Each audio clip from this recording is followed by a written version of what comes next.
नमस्कार दोस्तों। आज की हिंदी सुविचार में आज ऋषभ शेट्टी जी की कांतारा अध्याय 1 फिल्म की कहानी सुनेंगे।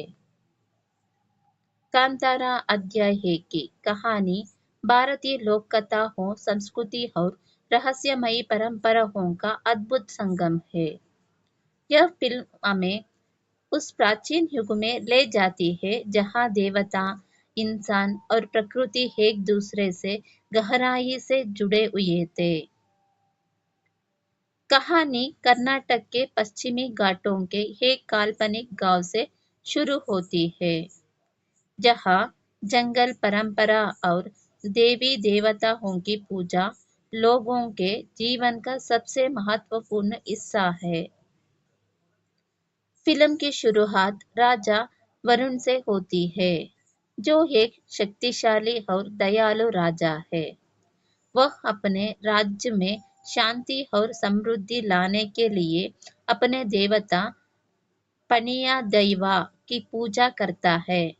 एक दिन उसे स्वप्न में दैवा दर्शन देते हैं और बताते हैं कि इस भूमि का एक भाग उनकी आराधना के लिए समर्पित होना चाहिए। राजा उस भूमि को दैवा को अर्पित कर देता है और वचन देता है कि उसकी पीढ़ियां उस दैवा की मर्यादा कभी नहीं तोड़ेंगी। इसी भूमि पर कांतारा नामक पवित्र क्षेत्र की स्थापना होती है। सदियां बीत जाती है। अब वही भूमि आदिवासी लोगों के लिए उनकी आत्मा और पहचान बन चुकी है।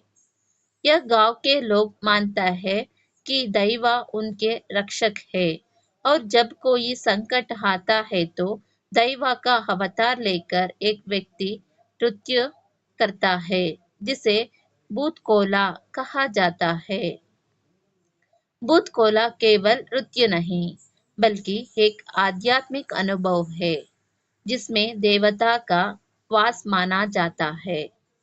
कहानी में मुख्य पात्र शिव है, एक निडर, उग्र और आजाद ख्यालों वाला युवक जो उसी गांव में रहता है।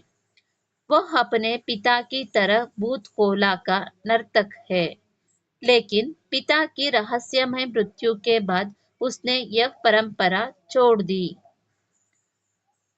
शिव को शिकार, जंगल और आजादी से गहरा लगाव है, लेकिन भीतर कहीं एक अधूरापन और दर्द छिपा है। समय के साथ गांव में सरकारी अधिकारी और वन विभाग के लोग आते हैं। वे कहते हैं कि यह भूमि सरकार की है और गांव वालों को जंगल से हटना होगा, पर ग्रामीण मानते हैं कि यह भूमि उनके देवता की है, दैवा की भूमि। यही से संघर्ष शुरू होता है, इंसान बनाम प्रकृति, सत्ता बनाम आस्था। फिल्म में संघर्ष का केंद्र बनता है शिव और वन अधिकारी देवेंद्र। देवेंद्र अधिकारी आधुनिक कानून का पक्षधर है, जबकि शिव अपना परंपरा और दैवा की मर्यादा का रक्षक। धीरे धीरे यह संघर्ष खून खराबे में बदल जाता है। देवेंद्र की लालच भरी योजनाएं जंगल और लोगों की शांति को नष्ट करने लगती है। शिव बार बार अपने सपनों में अजीब दृश्य देखने लगता है, जैसे कोई उसे पुकार रहा हो, कोई दैवी शक्ति उसे बुला रही हो। फिल्म के चरम पर जब देवेंद्र गांव पर कब्जा करने आता है, तब दैवा का चमत्कार होता है। शिव एक रहस्यमयी ट्रांस में चला जाता है और भूतकोला के रूप में देवता का अवतार ले लेता है। उस पल में मानव और दैवी शक्ति का अद्भुत मिलन होता है। उसका नृत्य, उसकी आंखों की ज्वाला और उसकी आवाज में देवता की गूंज, वो पूरे गांव की रक्षक करता है और देवेंद्र को उसके कर्मों का फल मिलता है। कहानी के अंत में पता चलता है कि शिव वही है जिसे दैवा ने वर्षों पहले चुना था, भूमि और परंपरा की रक्षा के लिए। वह अपने पिता की तरह देवता का माध्यम बनता है और फिर रहस्यमय तरीके से जंगल में विलीन हो जाता है। गांव के लोग उसे दैवा का दूत मानकर श्रद्धा से याद करते हैं। कांतारा अध्याय 1 सिर्फ एक फिल्म नहीं, बल्कि एक सांस्कृतिक अनुभव है। यह दिखाती है कि जब इंसान प्रकृति और अपनी जड़ों से कट जाता है, तब विनाश निश्चित है।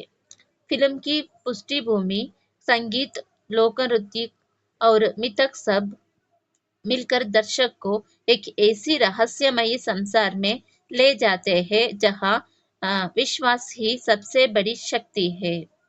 कहानी का सार यही है, धरती, देवता और इंसान तीनों का संतुलन ही जीवन का आधार है। कांतारा उस संतुलन की रक्षा की कहानी है, जहां एक साधारण इंसान देवता का रूप लेकर अपनी भूमि, संस्कृति और परंपरा को बचाता है। धन्यवाद। दोस्तों, आपको ये कहानी कैसा लगा? मेरा चैनल को सब्सक्राइब करें और एक लाइक शेयर करें, एक लाइक भी करें। धन्यवाद।